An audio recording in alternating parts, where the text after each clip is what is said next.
Let's try a couple of fun hairstyles using my Tangle Teezer Ultimate Styler brush and my wigs. One thing I absolutely love about wearing wigs is that I get to try all the beautiful hairstyles I was never able to do with my own hair. So first up, we're going to do an elevated version of the classic ponytail.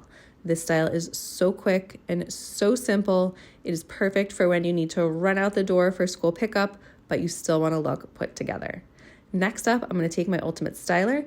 Now this brush has bottle-shaped teeth, which make it perfect for brushing out wigs, curls, extensions, and clip-ins. So I'm going to use it here to do this half up, half down braided hairstyle. Now this style looks more complicated than it actually is, but you just pull through, loosen up the braids, and you're ready to go.